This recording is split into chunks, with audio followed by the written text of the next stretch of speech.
and gastroenterology.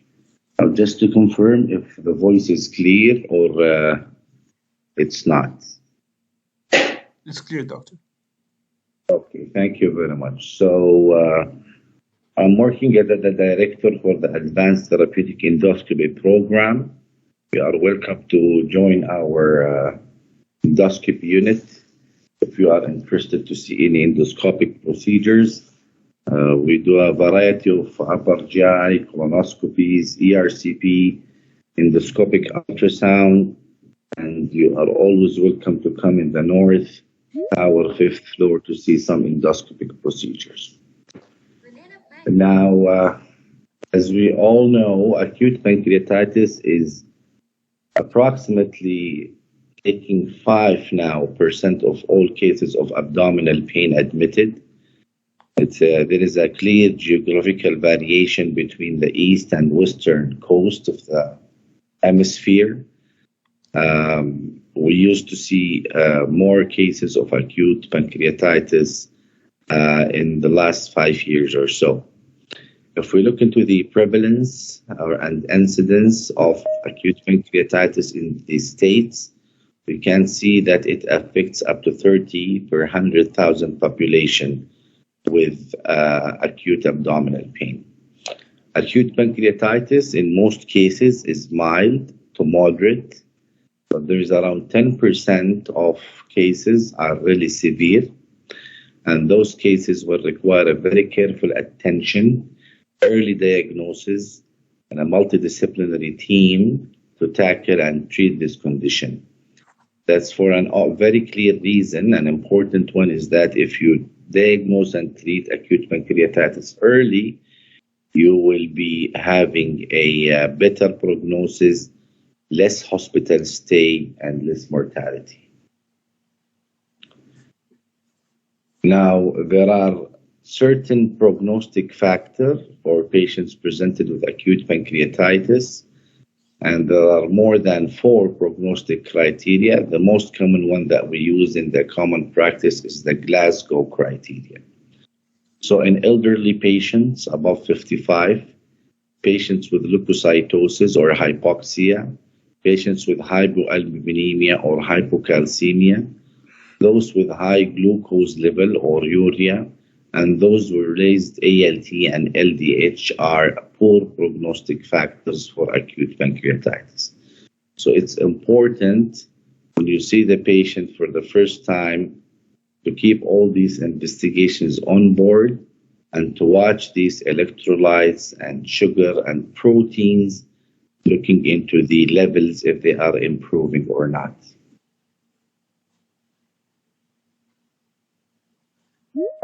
Now, there are other factors that can look into the severity of pancreatitis, and you can tell if those patients will have severe pancreatitis in the next 48 hours of admission.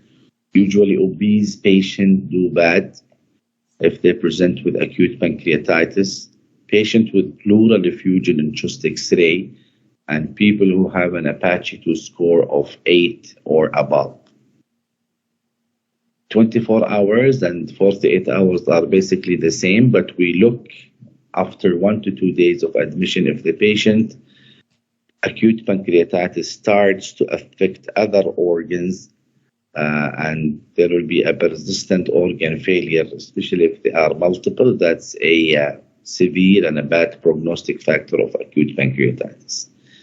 Now, if you can look into this slide, we give a special concentration of CRP. So it's useful to use the CRP as an acute phase reactant for inflammation and try to treat the patient keeping the CRP the lowest possible. Now, there are multiple scoring systems of acute pancreatitis. One of the most important ones are the BISAB score. So I want anyone who can participate telling me what is the BISAB score states for. Any volunteers?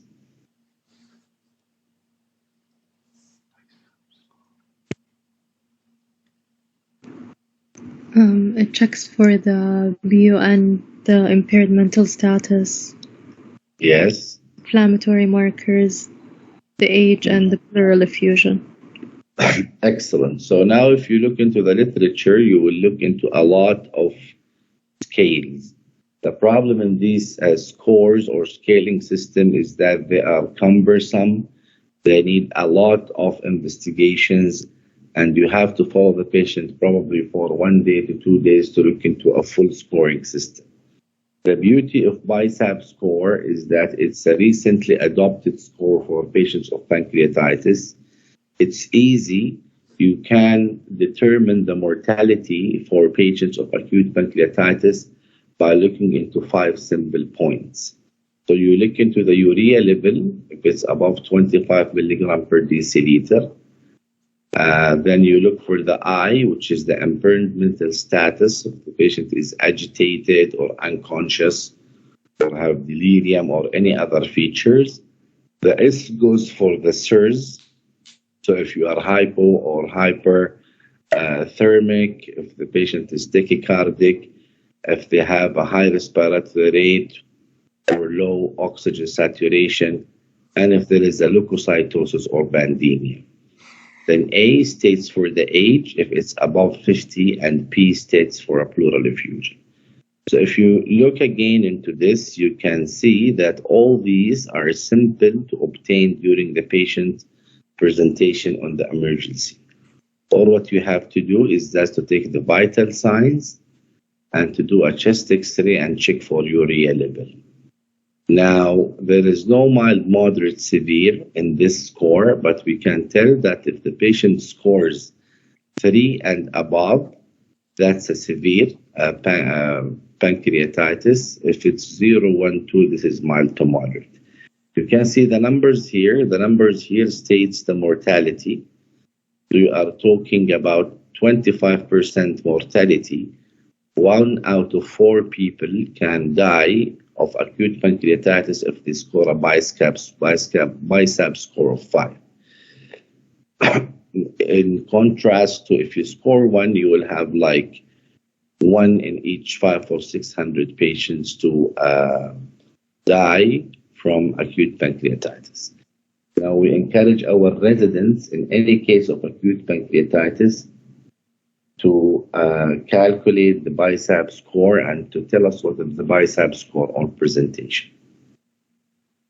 Now, what is the pathophysiology of pancreatitis? It all depends on the proenzymes activation. Proenzymes activation in turn will activate the digestive pancreatic enzymes or the activated proteolytic enzymes, and that will cause acute pancreatitis.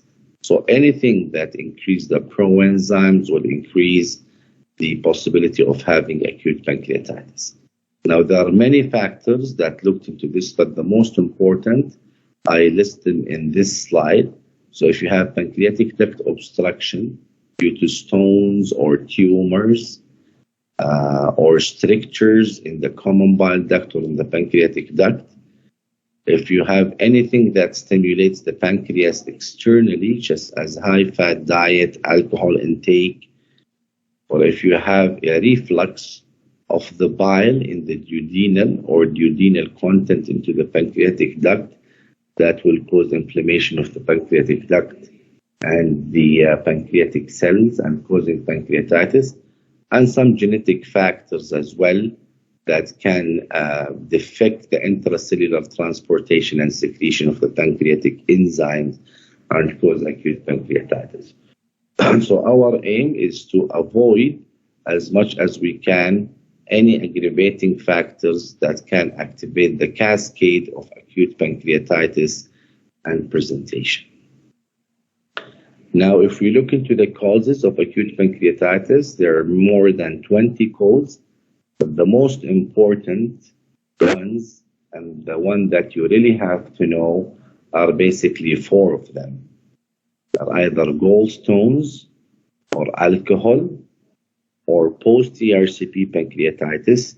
If you do an ERCP for a patient for a common bile duct stone, then they develop abdominal pain. You ask for lipase, liver, it came high. This is post-ERCP pancreatitis. And then there is like 10% of acute pancreatitis patients that you don't know what is the cause. You do all the investigations possible and you don't find the cause. You call this acute or idiopathic pancreatitis. Now, this is the list of the other causes. You can go through them. It includes any trauma, basically, to the abdominal organs, some medications as well, such as Imuran, which we use in GI. Pancreatic divisum is a well-known cause, and sphincter of Oddi dysfunction. And the rest of the causes, you can just read them and look into them in this slide. Now, how patients present with acute pancreatitis? Usually, it's a very bad, severe pain. The patient can tell you that this is the worst pain that I have in my life. It's usually in the upper abdominal area, and it radiates to the back, but it's not always radiating to the back, despite the classical teaching of pancreatitis being radiating to the back. Around 40% of acute pancreatitis cases don't radiate to the back, and it just stays in the upper abdominal area. Can be associated with nausea, vomiting, epigastric tenderness, and due to the inflammation of the pancreas, you'll have an absent or sluggish bowel sounds. Now, if the pancreatitis is severe, as we said, it can affect other organs and cause organ failure. It can proceed to a hypoxia, hypovolemic shock, and affects the kidney, causing oliguria. And those are the patients that we need to look into very carefully and probably involve our ICU colleagues to look into those patients, get them in the ICU for a few days, predict their hypoxia, their hypovolemic shock, and their urine output before they're shifted to auricular floor. Now, who can tell me what is this sign? Any volunteer who can just tell me, please? The Gray Turner sign? Excellent. So this is a Gray Turner sign, and it's basically if you have a very bad pancreatitis, it can bleed sometimes, causing hemorrhagic pancreatitis. And this is just an ecchymotic areas in both flanks that states a severe acute pancreatitis, a Gray Turner sign. If you have this in the periumbilical area, we call this sign Collins sign. And these are the only two features of acute pancreatitis that you can find in those patients. Now, I have to admit that these two signs are very rare. You might spend the rest of your life looking into one of these and probably you won't face. It's rare, but it's pathognomonic and diagnostic for a patient who presents with acute abdominal pain, high lipase, and ecchymosis in both flanks on the periumbilical area. Now, when acute pancreatitis patient is suspected to have, there are other differentials that looks like pancreatitis. You have to rule out. This include a perforated viscous, and we mean by viscous peptic ulcer disease, like duodenal ulcer perforation mainly, gastric ulcer perforation as well. Can be acute cholecystitis, where you have bad, severe right upper quadrant or even upper abdominal pain. And it can be an MI as well that we are missing. And it happens that patient will present with upper abdominal pain, and you think that this is just gastroenteritis or acute pancreatitis. Charge the patient with some medications, and then the patient will develop is actually having myocardial infarction, and they can just deteriorate due to their deteriorating heart function. So for any patient with upper abdominal pain, especially when they have a significant history of risk factors of MI or a cardiac event, is to ask for ECG, cardiac enzymes as well, and probably an echo in the later stage. So these are the three most differential diagnoses that you have to keep in mind for patients who patient presents with acute pancreatitis. Now, if we talk about the complications, it's always good to classify your thoughts. So there are local complications around the pancreas, there are gastrointestinal complications, and there are systemic complications. So the local ones include necrosis of the pancreas itself. Pancreatic abscess can develop, and the pseudocysts, which are just basically collection of fluid around the pancreas. Or you can have, in some cases, if it's bad and severe, an ascites in the abdomen, post-pancreatic ascites or pleural effusion. If you look into gastrointestinal, you can have an upper gastrointestinal bleeding. And I want somebody in a while to explain to me why upper GI bleeding can happen from acute pancreatitis. You can have variceal hemorrhage. You can have duodenal obstruction due to large pseudocyst that develops next to the pancreas. And obviously, you will have an obstructive jaundice. Then you can see the systemic complications, including SIRS, ARDS, and electrolyte with glucose disturbance that can happen. So I need somebody to tell me why patients with acute pancreatitis can develop variceal or upper GI bleeding.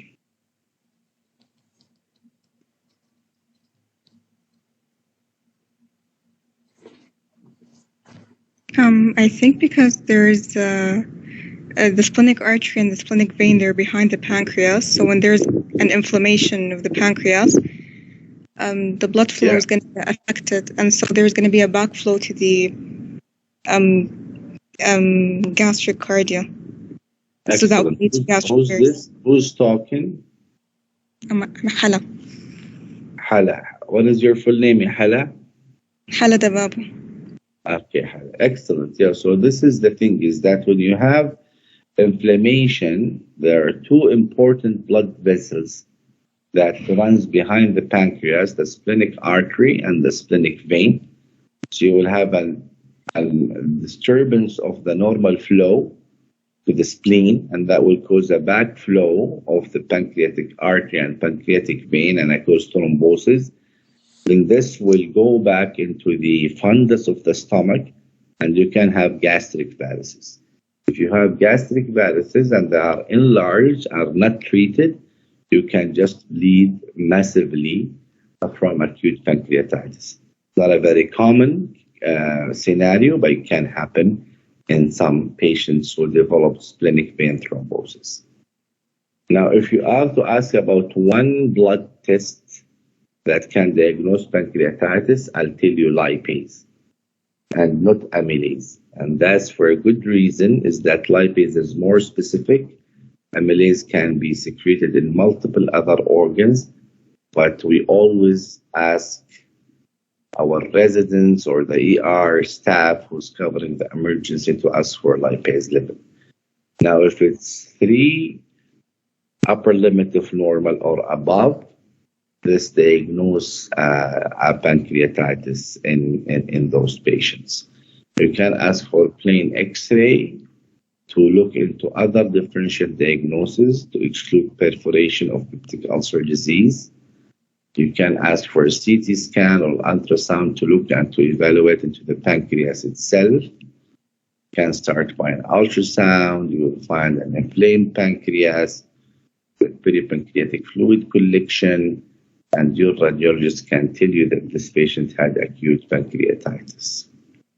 And then CT scan, if you wish, can be followed later to look for any possibility of developing abscesses or necrosis in the pancreatic gland itself. Now, usually in our clinical practice, if patient presents with acute pancreatitis, we do a CT scan from day 6 to day 10 after admission to look into the viability of the pancreatic gland, as I said, and to rule out any other pathology. Now, I talked about serial CRP. It's one of the important acute phase reactant that looked into the progression of acute pancreatitis. So we usually ask for a CRP during their admission, and if it's above 200 after admission, that indicates really a severe pancreatitis on presentation. Now, there are 2 points that I want everybody to know about and to keep it in mind, because it's very practical and you will face it a lot during your future career for medicine or surgery. The first is elevation of lipase level does not indicate or correlate with the severity. You can have a patient who have a lipase level of more than 3,000 who's having less severe pancreatitis than a patient who's having a lipase of 500. And if you go back to the BICEP score that we just talked about, lipase is not one of the indicators or the points that we look into for the severity of acute pancreatitis. So the level itself does not mean that the patient is having severe or moderate or mild pancreatitis. It's just used to diagnose the pancreatitis itself. If it's, as I said, more than 3 upper limit of normal, then this is pancreatitis. And the second point is that there is no utility of following daily levels of lipase after diagnosis. Lipase is not a test that can tell you how good is this patient after treatment. So you don't have to ask for it for every day. You have to look into the patient clinically, ask for CRP level, follow up the images of the patient, but lipase is not one of the tests that you have to do.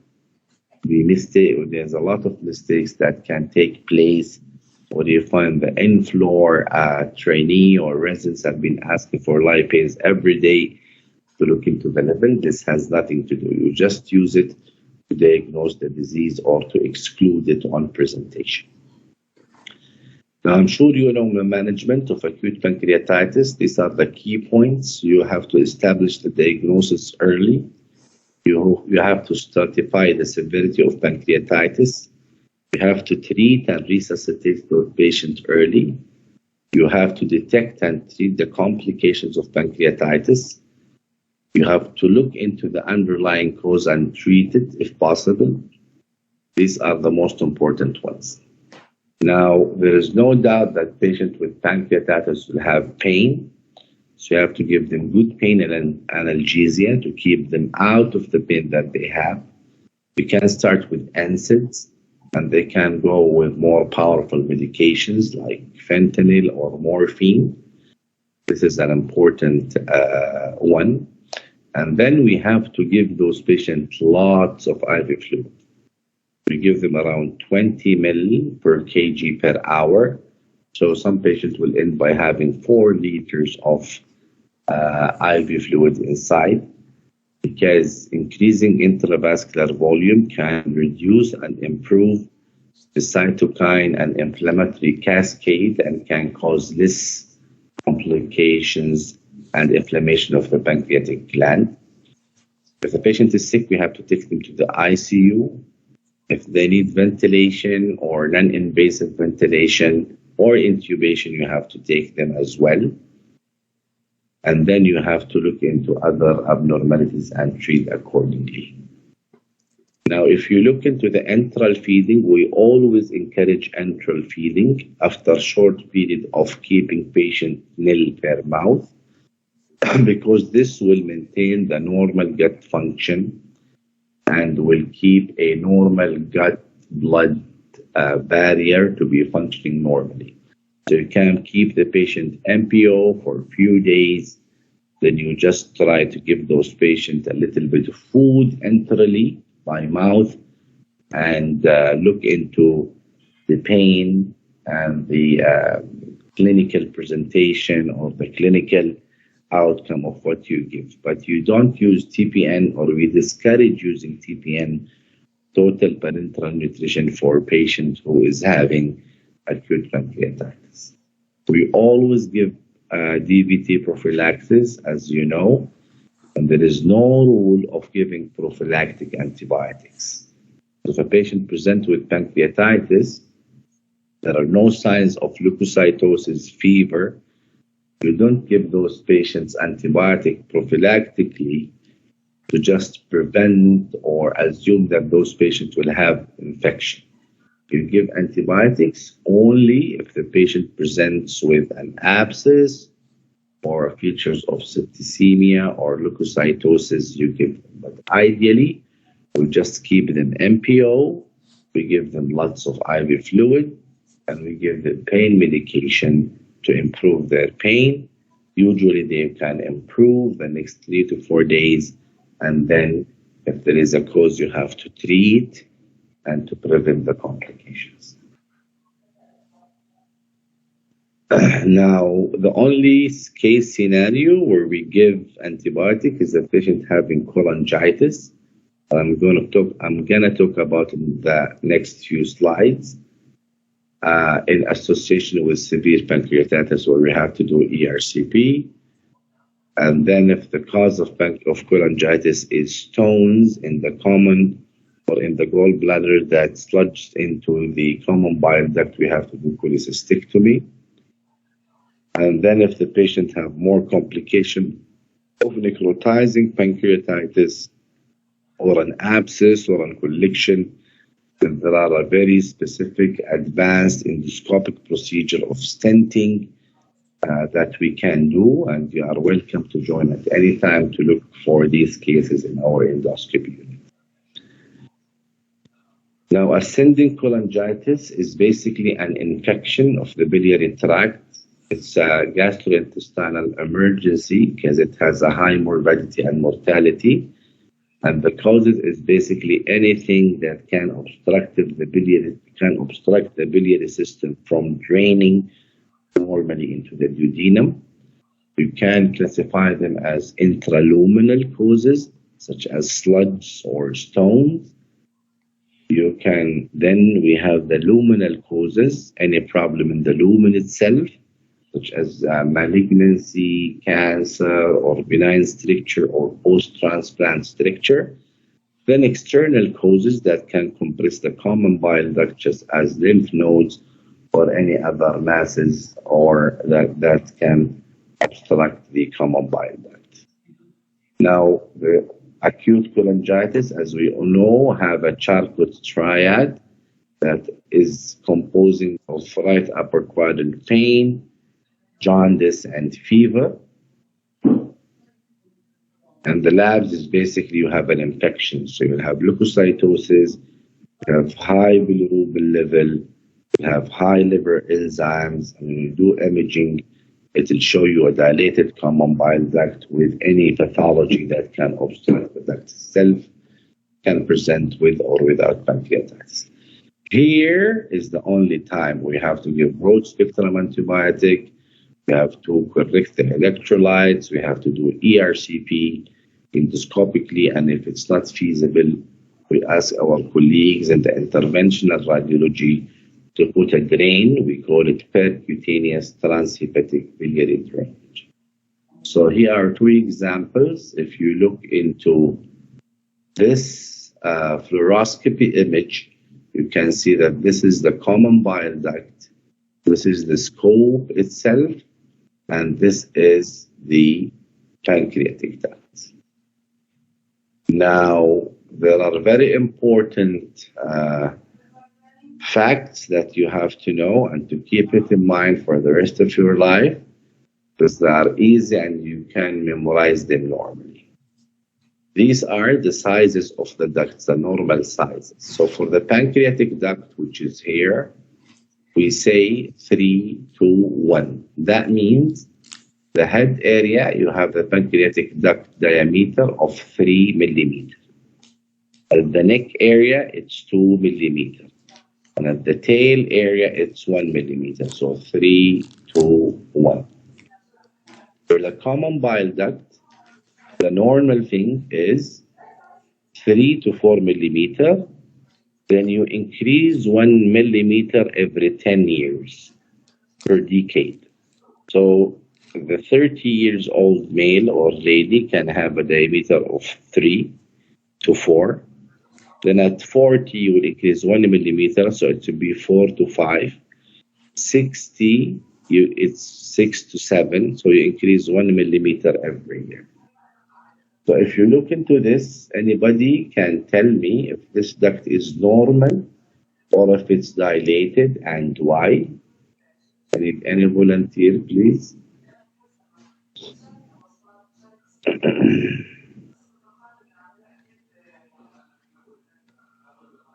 Ghadir, can you hear me? Ghadir Qadir.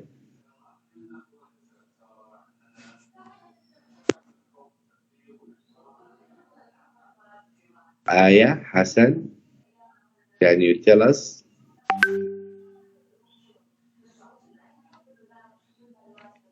Razan, Razan Hijazi.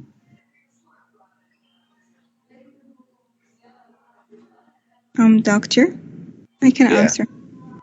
You are Razan? No, I'm Hala. I'm here. Ahla. Yeah. So, Yes. yes, tell me, who's this? I'm Razan Hijazi. Okay, Razan, you can look into the image, Razan, on the right side here. Yes. Razan, this is an ERCP. There is a ERCP scope here, and there is a common bile duct and the pancreatic duct here. Okay, can you appreciate this in the image? Yes. Excellent. So I'm asking if the common bile duct here, Razan, is normal or if it's dilated. What do you think? If it's dilated, Yeah, is this common bile duct normal or dilated? if it's dilated, maybe there is a stone and it's I'm asking you, looking dilated into the because image something now. is in dark. So maybe it's a stone that cause the duct to be dilate. I agree, but now from the image, do you think the duct is dilated or normal? Yes, it's dilated. Okay, excellent. And why you tell it's dilated? Maybe because I think there is a stone there. Mm-hmm. There's something black here, and yes, and it's like there is a stone that caused the duct to dilate because it cannot be drained. Okay, so as you mentioned, we said the CBD diameter is 3 millimeter usually, and it goes 1 millimeter every 10 years. Now, why we tell this is dilated? Because this is our scope. This scope is 12 millimeter, and you can see the common bile duct is even thicker than the ERCP scope. So that means that this duct is hugely dilated. And as you mentioned, there are an obstruction evident by having two stones here. This is one stone, looks in black, and there is other stone causing obstruction of flow of the normal biliary duct into the duodenum. So this is a dilated common bile duct that it's not draining. So in this case, we need to do sphincterotomy and to clear the stones to allow good passage of biliary juice into the duodenum. Okay. Now sometimes we cannot have an access into the common bile duct from down. Can be difficult to access it. Then we ask our interventional radiology colleague to put a drain here and here until we go again and try to clear the common bile duct. So you can see there is two drains here of the same patient actually, one on the left and one on the right. So this is the left drain, this is the right drain. You can see there is no anymore dilatation of the biliary system. It's draining well with no problems. Okay, Shabab, any questions before we go into chronic pancreatitis? It's clear, doctor. تفضل. I'm saying it's clear. It's clear. Excellent. If you have any questions as well, you can just email me or come to the endoscopy and I'll be more than happy to answer any question. So this is about acute pancreatitis. Now we'll move to chronic pancreatitis. What is the difference between them? Now, if you have many attacks of acute pancreatitis, this is going to affect the pancreas, and it's going to let the pancreas die, basically, or what we call it pancreatic cirrhosis. So if you have one attack, this is pancreatitis. If it happens more than once, this is acute recurrent pancreatitis. And if it's happening a lot and there are changes in the pancreatic tissue and the pancreatic duct, this is chronic pancreatitis. So chronic pancreatitis is basically a chronic inflammation of the pancreas characterized by fibrosis and destruction of the exocrine pancreatic tissue. Usually it happens in those patients who drinks alcohol a lot, or those patients who have pancreatic divism causing a lot of inflammation. The main two reasons. And it can affect the exocrine and the endocrine pancreatic function. So it can cause malabsorption, diarrhea, and it can cause diabetes if it's really advanced. Now the causes are different than the acute pancreatitis. I'm listing here. So the mnemonic is TGAR-O. T goes for any toxic or metabolic cause. I is idiopathic. G is for genetic, including SPINK1 mutation. A is if you have an autoimmune. R is for recurrent severe pancreatitis. And O is obstructive causes of chronic pancreatitis. Now, features are similar, but you have a chronic abdominal pain in those patients that have always abdominal pain. They'll try to avoid food because if they eat, the pancreas is going to be stimulated and they can have the pain. But yet, few patients will be asymptomatic and have no pain, but can present with other symptoms. They will lose a lot of weight. They'll have anorexia, most of them malabsorption or diabetes. And if it's really very bad, they will have steatorrhea or fat in the stool. That can be one of the important signs of chronic pancreatitis. Now, examination, classically, they have a classic pathognomonic features. They're thin, they're malnourished. They usually have nicotine stain in their fingers. They will give you a clear history of alcohol intake. They have epigastric tenderness all the time. So these are the features of chronic pancreatitis on examination. Investigations are basically the same. The only thing that I want you to know is that there is a test called fecal pancreatic elastase, which is limited, and it's available in some centers where you will have a high fecal pancreatic elastase. And what you can do as well is that you can inject secretin and then collect pure pancreatic juice from the pancreatic duct, and you see if it's stimulated or no. But usually we depend on the clinical exam and on the imaging that can tell us if this patient is having chronic pancreatitis or no. The complications are very similar to the acute pancreatitis. I'm not going to go through them. And here is an example of chronic pancreatitis. Now you can see the blackish, this is the pancreas here, all this. You can see the blackish thing is the pancreatic duct. And as you said, we say the rule of 3 to 1, so 3 at the head, 2 at the neck, and 1 at the tail. And this is dilated, hugely dilated pancreatic duct. So the features, you will have big pancreatic duct, you will have shrunken or cirrhotic pancreas, and you will have stones. So you can see all these features. One stone here, there's other stone here. There are a few stones in this area as well. So this is classical. And then if you compare this image to the one who had ERCP, you can see that is really dilated duct compared to other one with probably few stones in this area. And this is a normal CBD, not like the one which is dilated. So this is chronic pancreatitis. Management is we have to avoid the cause, especially alcohol.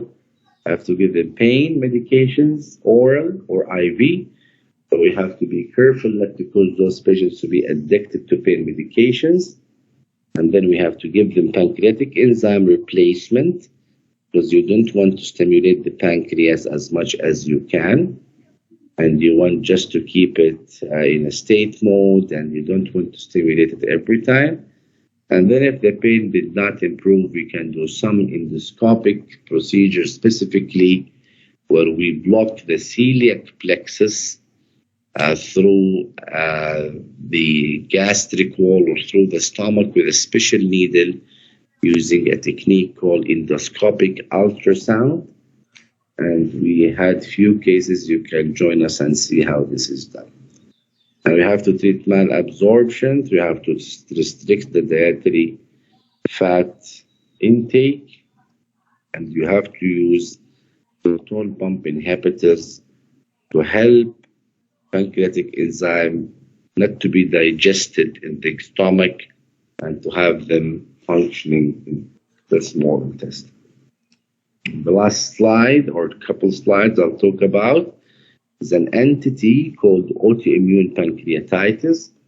This is a very important entity because it presents specifically with a pancreatic mass, and that can be leaded or misled to be a pancreatic cancer. But it's not. It's an autoimmune pancreatitis. Usually you treat those patients with pancreatic enzyme, with steroids and Imuran for a few weeks. Then the mass will disappear. They will be doing very well. They will be having a normal pancreatic structure after a while. So how can we tell if we have a CT scan with a patient who's having mass? Is this a cancer that we have to act on to do surgery, or just we have to give this patient some medications to improve their condition and to have a normal pancreas? We have a specific test which is called immunoglobulin 4. So it will be high. So we have increased serum immunoglobulin IgG4. And then in imaging, you will find what we have a very specifically a sausage-shaped pancreas or a diffusely enlarged pancreas and narrowing of the pancreatic duct. Those patients will have a very good response to, as I said, steroids and probably azathioprine or Imuran.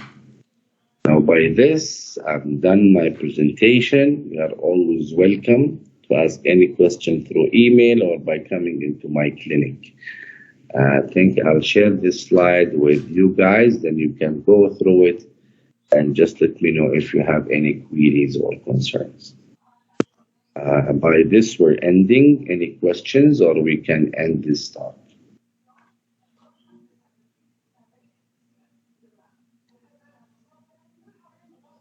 Okay, so thank you, everybody, and inshallah, I'll see you soon in our clinic on the upper GI bleeding lecture. Thank you very much. Thank you, doctor. Thank you, doctor.